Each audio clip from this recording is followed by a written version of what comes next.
Recording live from the virtual Lucky Number 7 Lounge, this is Dine, Drink Vegas, the podcast by and for everybody stuck at home, but wishing they were in the land of neon lights and bad decisions. And you have found episode 32. Sometimes a cigar is just a cigar. Also coming up will be our drink of the day and the Vegas news we thought was interesting for the week of February 23rd of 2025. But before we can get into any of that content, we have to welcome in the founder of Dine Drink Travel himself, the former high roller of the High Plains, the leader in the luxury lounge, the king of comps, the Alabama Slammer, the man who someday soon is bound to be waiting for that limo to take him away to his luxury resort. Of course, I mean Bill. Good afternoon, Bill. Good afternoon, John. How are you? I am doing just fine because I am sipping on our drink of the day. Bill, tell everybody what we're drinking today. So we are drinking a classic daiquiri, and lest you think of a woo girl college drink, that is not what we're doing at all. There were no blenders involved here. It should involve 3 ingredients. It should involve rum, citrus, and sugar. So what exact mix did you use, John? So I started with the classic recipe, which is a 2-1-1 ratio, 2 ounces of rum, and all the recipes specify white rum, which is the first place I went off the reservation, an ounce of fresh lime juice, which I kept to, and then I did a 3/4 ounce of a homemade simple syrup, which is essentially just water and Splenda because I got the Beatus. But my twist on this was I made mine with Plantaray OFTD, which is a dark rum. It stands for old fashioned traditional dark, although rum fans will tell you it means, oh, foo, that's delicious. It locks in at a whopping 69% alcohol by volume. So this is not your 80 proof white Bacardi. The upside of doing it with this rum is I get a lot more flavor. The downside is I'm drinking this from an insulated cup because it doesn't, usually I like my daiquiris when I make them with the 80 proof, I serve them up, meaning after I shake it, because you always shake a citrus drink. After I shake it, I strain the ice out and serve it in like a martini glass or a coupe, something like that. So you have this really pretty light colored cloudy thing. When you use a dark rum, it is not a pretty color, so an opaque cup is fine.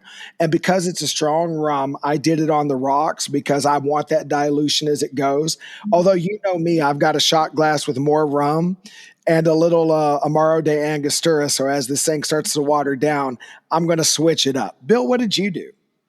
So I wish I'd had light rum because I actually prefer light rum for this drink, but what I had was dark rums in my house, so I went with Don Q, 7-year-old. Don Q is the national rum of Puerto Rico.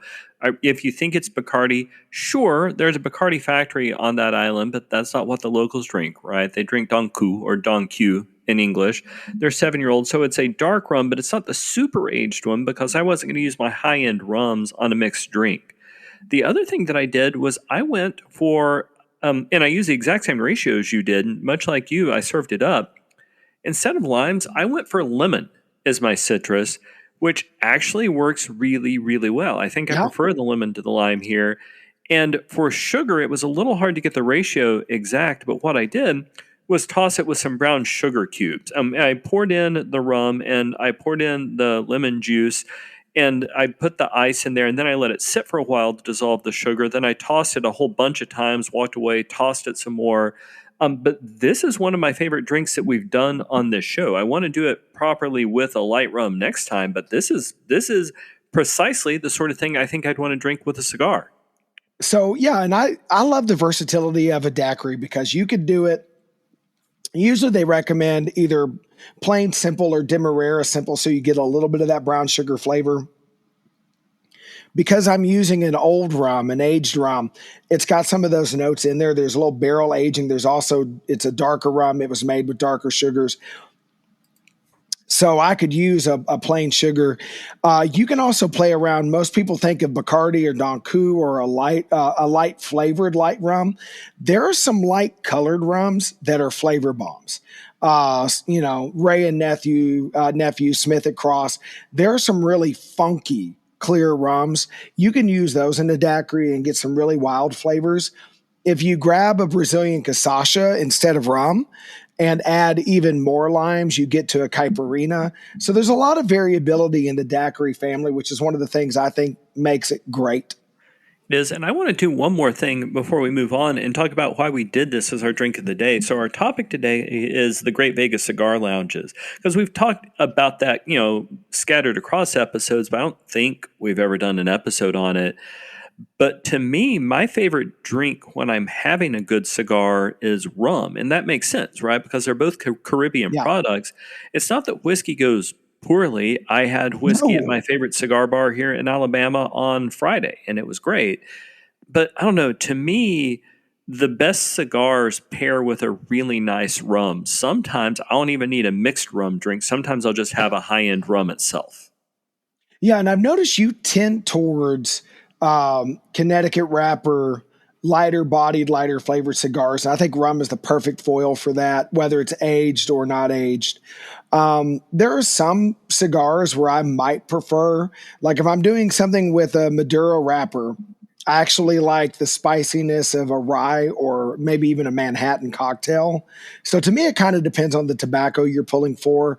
But certainly when I'm going for like a Connecticut wrapper, I'm with you, rum all the way. Well, and when you come visit me here in the secret Alabama command bunker of Dine Drink Travel, the spot that I go to will have all of those as options for you. And I'm halfway done with my daiquiri. I was drinking too fast. So we're going in with another ounce of really strong rum and some of this. I bought a bottle of Amaro de Angostura because listeners, by now you figured out I love Angostura.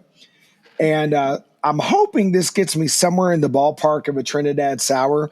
And Bill, I know you have a bottle of this Amaro on order.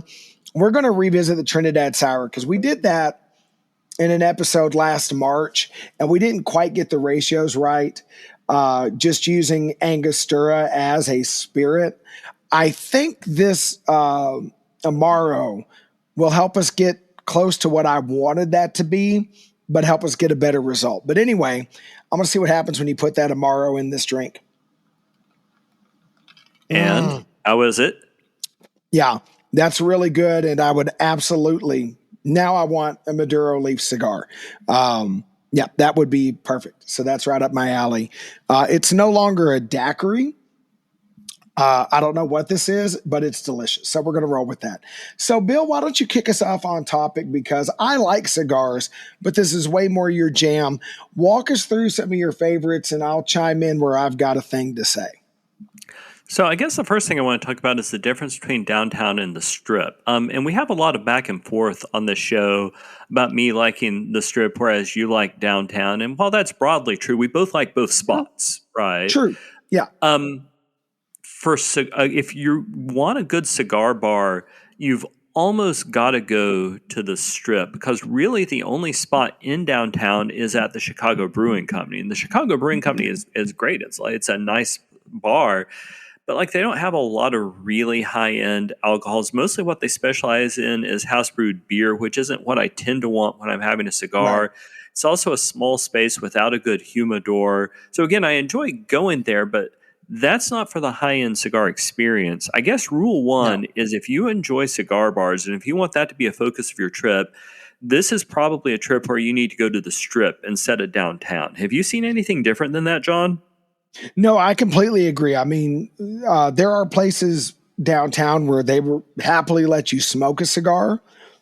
There's places you can buy a cigar, but there's not that high-end tobacconist experience. Like if you really want a refined cigar experience, I think you're absolutely right. I'm sure there's some other places out and around the valley that are also good. But when it comes to places tourists like us are normally going to get to, yeah, the Strip is way better. That said, I will say Chicago Brewing is a fun place to play some video poker.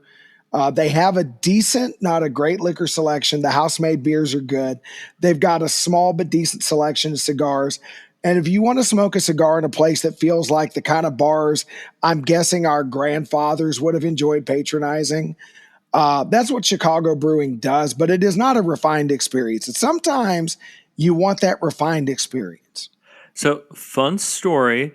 my dad's father was Baptist, and as far as I know, didn't drink. My mom's father was in a different conservative religious community. Spent his whole life pretending he didn't drink, but he actually ran mezcal through the arroyos of western Texas all through the Great Depression. Right. So yeah, Yeah. I don't know that he was so much into the high end cigar experience as he was like avoiding rattlesnakes when he drank. Yeah, but I'm willing to bet he probably at some point in selling mezcal stumbled into some dusty roadhouse somewhere where they were all chewing on some 2-bit cigars. Yeah, I'm going to guess that was a thing. And I will say this about Baptist. You know why you always take 2 fishing? Because if you only take one, he'll drink all your beer? Correct. Yeah. So let's talk about really good places to get cigars, though. And I'll back this up. I don't have a single favorite. It kind of depends on what you're going for. But if you want a cigar with rum drinks, to me, the spot is Casa Fuente in Caesars. It's upstairs there in the Forum Shops. If you're on Yes. the Caesars casino floor, you kind of got to walk for a while. They've also got kind of weird hours, right? Like they're not open particularly late at night. It's kind of a daytime cigar spot. And it's a little bit loud because of all the passing traffic there in the Forum Shops, but Yeah. their cigars are perfectly reasonably priced and their rum drinks are on point. Those rum drinks are fantastic. You've been to Casa Fuente with me, haven't you? Yes, I've actually been to 3 of the 4 places we're about to talk about. Casa Fuente, first of all, if you like Fuente cigars, obvious.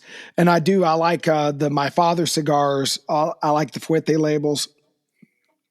Their bartenders and their rum selection really have you. And you and I are not the guys, like we've never reviewed gentlemen's clubs in Vegas because we don't really go to those kind of places because we like being married and our wives put up with enough as it is. So I will say this: we don't go to those places. Casa Fuentes tends to hire some not hard to look at staff members. Let me be as gentlemanly as possible. They I are had talented, never noticed, knowledgeable John. ladies. Yeah. I am Um, shocked at where you yeah. seem to be taking this conversation. I, just an observation. Not that it matters, just an observation. You are correct. There is an extraordinarily pleasant aesthetic there. Although that may not be actually the best cigar bar even in Caesars. It's got the best rum drinks, and I love the kind of Caribbean vibe to it. And sure, the wait staff has been phenomenal. But there's also at Caesars downstairs, like closer to the casino floor, there's the Monte Cristo cigar bar. And that has more of the kind of upscale club feel that I tend to associate with cigar bars. I've also had some really high-end whiskeys there with excellent bar service. Like the bar service there at Monte Cristo is better than the bar service at Casa Fuente. Not when I say bar service, like the mixology, right? Like the quality Right. of the actual bartender making the drink. Also, they have several TVs in there. So if you want to watch whatever sports ball game is on, Monte Cristo is a phenomenal atmosphere for that. And that's actually one of the more popular videos I've got over on the Dine Drink Vegas YouTube channel is of Monte Cristo Cigar Bar. Like it gets a lot of traffic. Is that the one you haven't been to, John? No, I have been to that one. I haven't been to the next one yet. And I will say this about Monte Cristo. The atmosphere in that place is better. And I almost wish we could merge the two. Now, this is just personal preference. I prefer Fuentes cigars over Monte Cristos. That's a personal preference. But I really do love that space. And I wish I could flip flop their locations because to me, if you put the Fuentes products and Monte Cristo carries labels other than Monte Cristo, it's been a while since I've been in there, but I don't remember what all they Yeah, stock. they've got a big selection there. Yeah. It's not just Monte Cristo. I want to be really clear about that. But I get you. Like it is a better physical space. No question. Yeah. No, and it's again, you can kind of pretend that you're old school Vegas or that you're in a smoky room somewhere, or like that's the sort of place I associate with my mom's dad, right? When you were talking about our grandfathers, that's the sort of place I absolutely could have seen him being in if he knew for certain that my grandmother would never know he was going. Yeah. And she could Yeah. sense sin from 1,000 yards off. So, he probably didn't, but it's where he would have gone. Yeah. Yeah. Well, as long Yeah. as it was more than 1,000 yards away, he's good, right? Well, there you go. That's what I heard. So, one of the other spots that I think is phenomenal, and again, I've got video of almost all of these places up on the channel, but the 8 Cigar Lounge at Resorts World has the best overall drinks selection. And much like Monte Cristo at Caesars, it's got kind of the old school club feel, but their bar is huge. They've got, I can't imagine what they wouldn't have that you want. They've got a really good cocktail menu. They've got some specials, so it's not bad. And one of my single funniest moments in Las Vegas happened at the 8 Cigar Lounge. Do you mind if I storyfy for just a minute, John? You are the founder of the feast, so go right ahead, sir. So I was in the cigar room, and I don't know what I was getting, but it was some perfectly standard, like $15 or $20 cigar, a pleasant thing, but not okay. What would have been 15 or $20 in a local shop? So $3 million in Vegas, right? Right. Yeah. But I'm waiting there to get it, and there's some dude there badly trying to impress the girl he's with, and I'm guessing he was 18 because they must have ID'd him at the door. But I'd be shocked if he was 21, right? Like this dude was young and he was trying to pretend like he had some game. So he had said, and where the girl could hear it, he said to the dude helping him there in the cigar case, "Hey, what's the most expensive cigar you have? I want that." So the dude brings it out and says, "We have this. It's $5,000. I don't know what it was.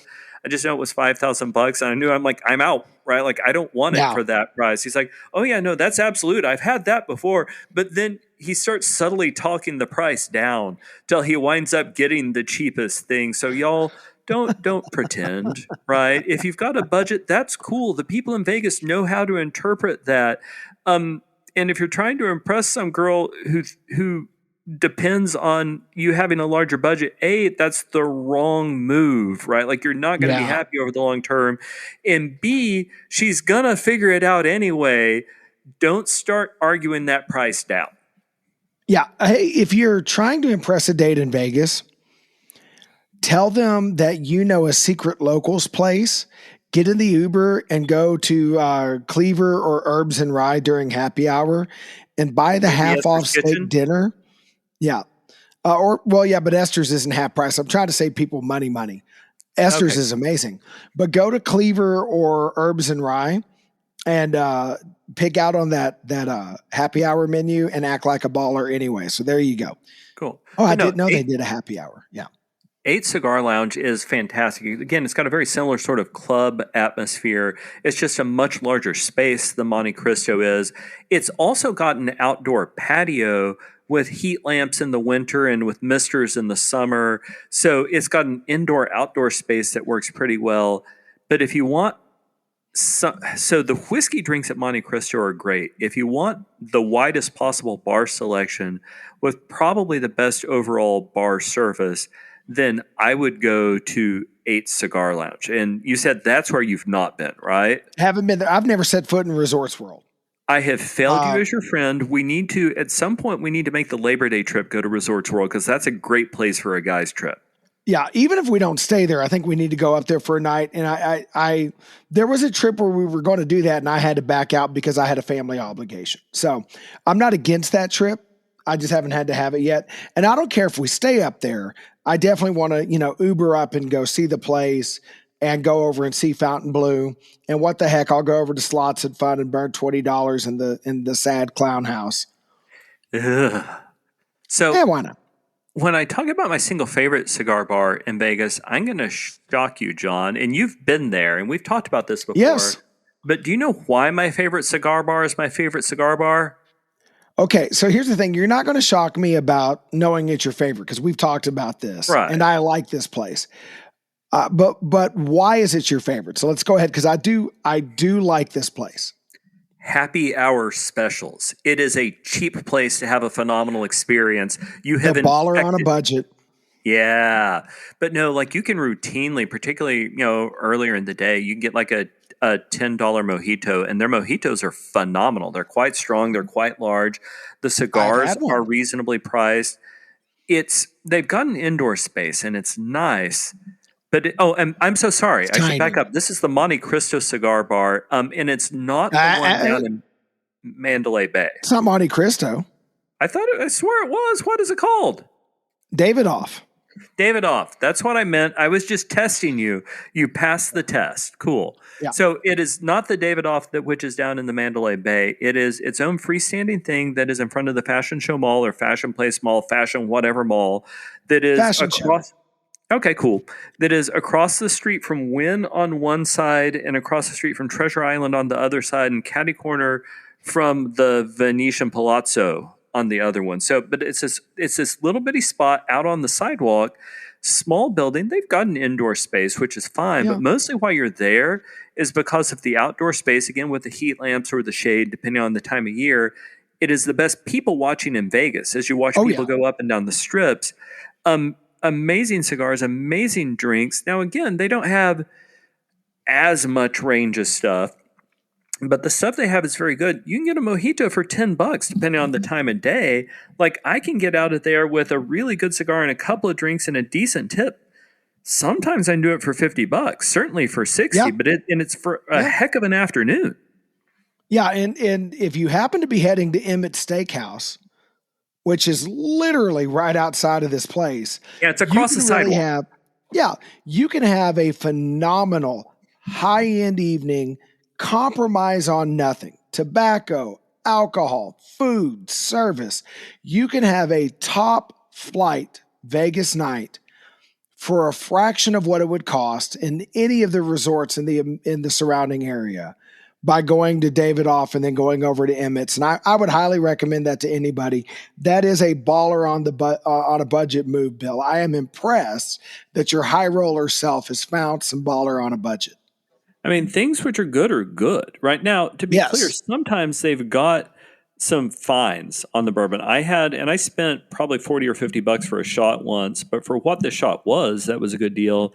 They had the Rhetoric 23-year-old bourbon that was great, and I just sat and sipped it. The problem is you don't really want super high-end whiskeys when you're smoking a cigar, because to me, the cigar is going to ruin some of the delicate natures of the whiskey. So you don't want something that's terrible, but you want something that's good enough to have a nice cocktail. I don't know that I'd do the thing again where I had a super high-end shot while I was having a cigar. I think it depends on if you know enough or get lucky enough to stumble into, or the staff person can guide you, if the tobacco matches up with the spirit. So let me give you an example. Before the collectors stepped in and Pappy became impossible to find, I had Pappy 15 with a Leaf by Oscar cigar. Phenomenal pairing. So high-end spirit, high-end cigar. Now, right now, good luck finding Pappy 15 without going broke. But this was in the before times. So I think there are instances where you could find, and I've had the Rhetoric 23. There are cigars that would be the perfect match for that. But you probably got to talk to the tobacconist to make sure you match it up. But generally speaking, I'm happy with like a old granddad bottled in bond 100 proof and a cigar. I do find if it's an assertive cigar, you need a high proof whiskey. All right. So, and we'll move on to news in just a second, but I'll make this my closing comment on the cigar section of this podcast.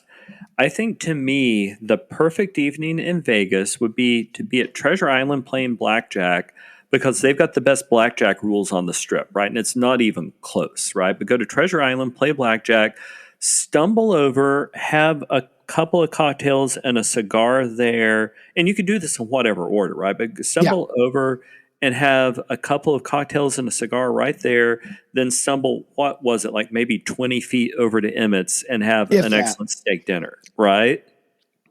I think that's a great night. I would do that night in a heartbeat. Let me throw out one other cigar experience Please that might be worth people's while. And you can't always pull this off because it comes down to seating availability, and it's probably easier to do on a late night. So one of my favorite places, and I think yours too, but my wife and I do this almost every time we take a trip, just the two of us. We love the Piano Bar at Times Square in New York, New York. One of my favorite things, if I can pull it off, there's a tobacconist cart in that fake little streets of Greenwich Village right there with some nice cigars. And there's outside seating to that bar. If you can grab a stool while the piano show is going on, where you can hear the music clearly, smoke your cigar, play some video poker, and have a nice glass of, Macallan or Glenmorangie scotch, that's a really lovely, lovely way to kill a couple of hours if you can get the seating at the outside bar, which you can't always get. And I get what you're saying, and I've been to that bar, and it's amazing. But to me, I tend to associate the cigar bar with a lot quieter ambiance than that space is capable of providing. Well, and that's fair, but I'm separating the nice experiences with a cigar versus cigar bar experiences, because it's two different categories. Absolutely. Because listen, on Fremont, I will walk down Fremont and smoke a cigar. I have done it. Because when we stay downtown, you'll go find a blackjack table and I will go on walkabout. Actually, lately I found more of a bubble craps table to make statistically phenomenal bets. Yeah, and I'm a fan of that too. Well, let's go back because you talked about blackjack on the Strip. Rio has announced that all of their tables have the 6-5 is gone. They've heard the players. It's all 3-2. I believe they have tables starting at $10. Don't hold me to that. But whatever the minimum is, it's going to be 3-2. It's Rio. Now the Palms may be following suit because now we're but it was Rio that I read about. Hold on, give me a second, because I want to swear I read that story about the Palms. It may be both of them. So we may have some off-strip places that are trying to attract players because the gambling odds on the Strip, whether it's blackjack, video poker, or slot holds, the gambling on the Strip has gotten stingy, and other properties are figuring out they want to attract the gambler off the Strip. I'm on the Palms website right now, and yeah, they say we offer classic 3-2 blackjack on all our blackjack tables. So if they're doing it and the Rio's doing it, that means that, places have recognized that the Strip has gone beyond the price range of guys like you and me who want to gamble. And we're not poor. We're just not going to gamble $100 a hand because, man, you can lose a ton in a hurry, and that's not worth it. Well, and here's the thing, when we first started going a few years ago, and I got the feel for video poker, I'm the baller on the budget. I like a good 25 cent a hand video poker machine, but I'll play $1 a hand, $2 a hand to get better pay tables. But on the Strip, I'm seeing jacks are better at a 7-5 pay table for $5 minimums. No, I'm not doing that. It's not that we're cheap, but we know enough about gambling that the house already has an advantage. I'm not giving the house free money on top of free money because they feel the need to bilk me. It's worth the Uber ride or walk to Ellis Island or take the Uber over to Palms or the Rio or go on downtown to get locals odds as a tourist. If you are a serious gambler, if you're going to bet more than $100 in a night, get off the Strip. Until the Strip treats us better, don't gamble more than $100 in a Strip casino because you're getting hosed. That's all there is to it. So one of the other things that's on our run sheet that I want to talk about for a little while, and we spent a lot of time talking about gambling and drinking and cigars because, of course, we have, because it's Vegas. But Vegas has an increasingly sophisticated art scene. What's going on in the Vegas art scene, John? So Neon News, which is the blog that attaches to the Neon Feast app that gives you restaurant reviews by foodie insiders in Vegas, which is attached to the Food and Loathing in Las Vegas podcast, which may not be everybody's cup of tea. You have to really be a nerd about the restaurant industry to like that podcast. I'm that guy, so I listen. Might not be for everybody. But Neon News reports that fashion show, the Fashion Lab at the Fashion Show Mall, which is a venue I've been vaguely aware of, but I've never wanted to go see. They've remodeled their space and they're doing a thing called Colors of Mexico. So they've got Mexican art, Mexican fashion, Mexican dancing, and it's free admission. Now, there's a shopping component, so you can buy handcrafted Mexican items and purses and things, and a menu that has regional favorites. So obviously, the shopping and the food aren't free. So, Bill, you've lived in Mexico. I assume you looked at the menu. What do you think? Oddly, I haven't yet looked at the menu, but that's because if I'm anywhere that's not Mexico, I just kind of accept that there's going to be a loss. So, listeners, if this is your first time joining us, because it's a story I repeat a lot, I lived in Mexico City for a couple of years, and it's been a while. But Mexico is an enormously big country. There's more than 100 million people, and it's spread out over diverse terrains. What that means is you've got diverse foods. But in Mexico City, you are 7,500 feet up in the air. There are no chili peppers, right? Like that's not a thing that's Right. part of the cuisine. But that's what I think of as Mexican food. Traveled through a good chunk of other Mexico, including some of the coastal regions where, shocker, there's a lot of seafood. Right. Upshot, I don't get excited about Mexican menus in the US. I'll go eat at them because they're delicious, but I just think of it as a distinct kind of cuisine. Well, and I get that, but by the same token, looking through this menu, like they have a couple of different iterations of mole depending on the region. So their Central Mexico region, they have a mole poblano. But the thing I want that I would go to this place for, uh, from the Yucatan, they do cochinita pibil, which is slow cooked pork uh, in achiote paste and citrus. But traditionally, and I'm sure they don't bury it in the ground, but you cook this. This is pig in the ground wrapped in banana leaves. And they do the roasting in their ovens instead of in the ground, but they roast it in banana leaves. And I am a sucker for conchinita pibil. It is a glorious dish. It is. I'm looking at their menu now, and it offends my Texan soul that they want $9 for chips and salsa. Okay, and I get that, but it's not Tex Mex, Yeah, but I right? don't I know. mean, I'm yeah, old and they're on my lawn. I know. Yeah, I get that too. But if the Cochinita Pibil is right, I can forgive that. Also, looking at the drink menu real quick, because you've met us. I do love that they have the agua frescas that are house made. They've got Mexican Coke in a glass bottle. Their cocktail menu, they really push their pina colada and their margarita. Not mad at that. My wife would probably want there to be a Paloma, which, oh, no, they do have one. So they've got a nice little cocktail menu featuring tequilas and other Mexican spirits. Yeah, I could get down with this.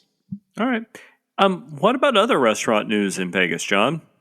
So also just this time, just off the strip at Paradise near Harmon. So Harmon is that street that runs basically between Bellagio and the Cosmo. That whole place was going to be called Harmon Center, and Paradise is just a couple blocks behind Paris, right? So really in walking distance if you wanted to. Fiero's Ristorante, an Italian joint that's popular with locals. They've got a $65 four-course tasting menu that the Neon Feast people have been raving about. You get a choice of appetizers. There's a pasta dish. There's an entree dish, a tiramisu for dessert. So for $65 a head to do a tasting menu, that's a pretty salty deal. And again, you could walk it, or it's going to be like depending on which side of the strip you get picked up on, a $5 to $15 Uber ride. I think that might be worth checking out. Yeah, no, I'm actually pretty excited about that, and I'm looking at their menu right now, and that's absolutely a place I want to check out. Yeah. Now, I So, don't think it's going to, yeah, I don't think it's going to be as good as what we got at Esther's, but it's also not as far away as Esther's. yeah, there's that, right? Like, and you're Yeah. correct, you could walk there. Yeah. So, in other news, and this comes, of course, from Scott at Vital Vegas, because that's where we lift a lot of our news from. Stealing But all the time. all the, you know what, appropriating and giving due credit, like, it is a good paper from back when we were in school. The Right. Flamingo's reimagined pool is supposed to be open in later on this season, right? But there may be some problems with it because there's some vague language. And I was at the old Flamingo pool. I don't know, just not that exciting. So I'm looking forward to seeing the new Flamingo pool. But what are you hearing about what's going on with the work, John? So to be specific, we're talking about the Go pool. I think the family pool is still open. And you and I know about the family pool because that was my gripe with Bugsy and Meyer. They have multiple rooms to seat you in, but there's one room where it's open air to the walkway to the family pool. And Ugh. you may see Marge from Cleveland in her Lane Bryant swimsuit beating her children coming back from the family pool, which is not the view I want when I'm eating a $125 meal. Which is why I won't be going back to Bugsy and Meyer, even though I'm the only one of our group that liked my food. The family pool is still The there and open. The goat asparagus. pool. Yes, Derek is still mad about the asparagus. He'll never let it go. The goat pool is the day pool. And so from what I'm hearing, it still looks like a moonscape out there. So when they say it'll be open in the 2025 pool season, keep in mind that means anytime before the end of October.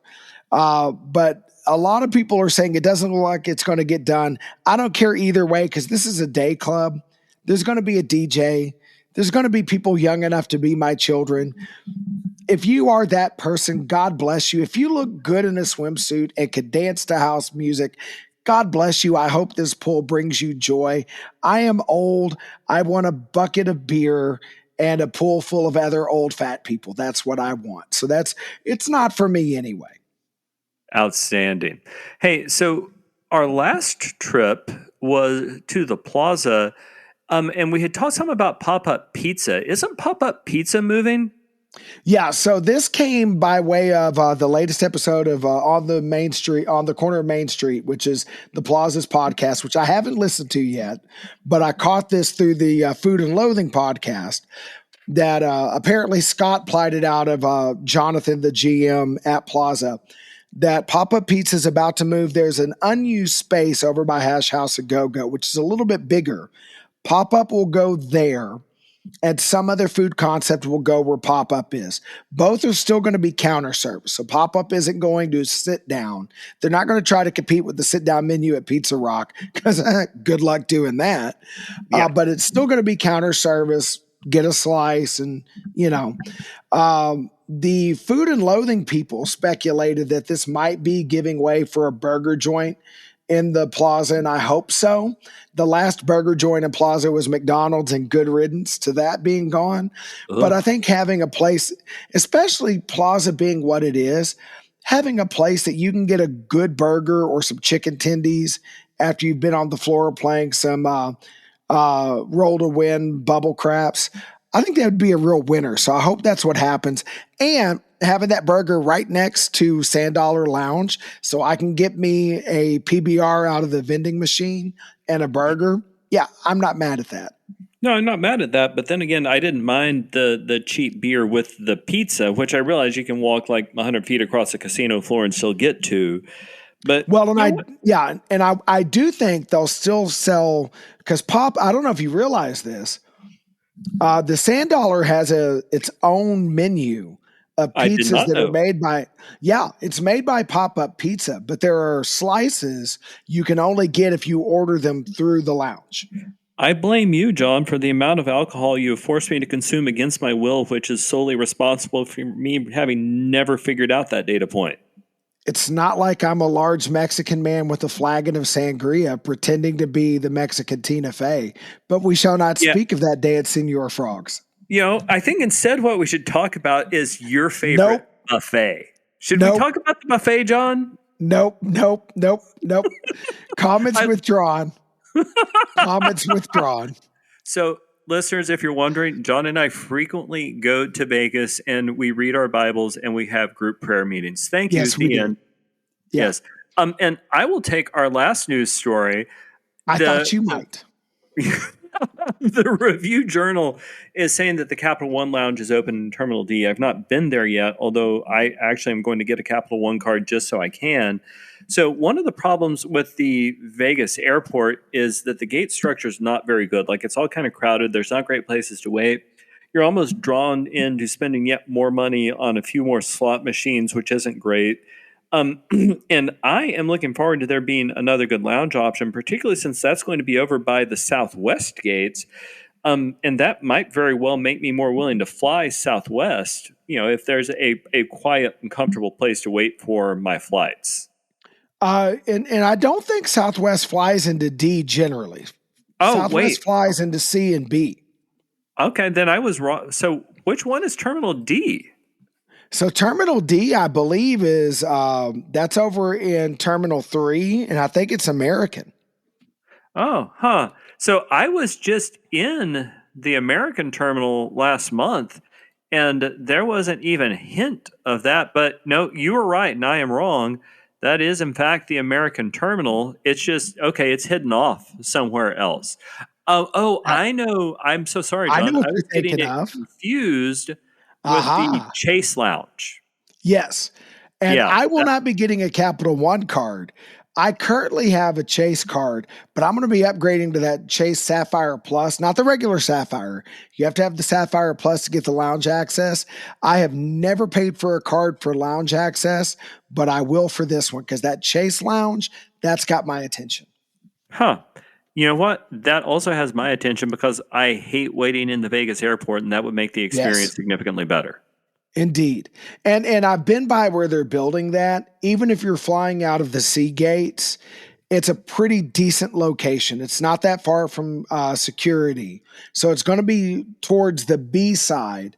But if you're flying Southwest, even if you're going out a sea gate, if you get there extra early, you've got time in your flight to go in there and get a snack, have a couple drinks, and then wander down to your gate when they start boarding. And that'll, I'd rather do that than, because unlike you, I never win at the Wheel of Fortune machine. It just takes my last $20 and laughs. Oh, it's an excellent investment, much like bubble craps. Well, on that note, Bill, I think we've done all the damage we can do. Why don't you tell everybody where they can find us on social media? You can find us on YouTube at Dine Drink Vegas and at our sister channel, Dine Drink Travel, where we talk about things like the airport lounges that we just reviewed, as well as air travel. On essentially all of the social media platforms, you can find us at Dine Drink Travel. That includes X, Blue Sky, Facebook, Instagram, and I'm sure some of the ones that I'm forgetting. And on Twitter or X, I am at Dine Drink John. Feel free to shout at me if you'd like to. If you enjoyed this podcast, please make sure to share it with a Vegas-loving friend. We are trying to grow an audience so we can keep doing this. And if you want to sponsor us, we can be had for cheap. We'll be back in a couple of weeks with a fresh episode. But until then, thank you so much for listening and happy travels.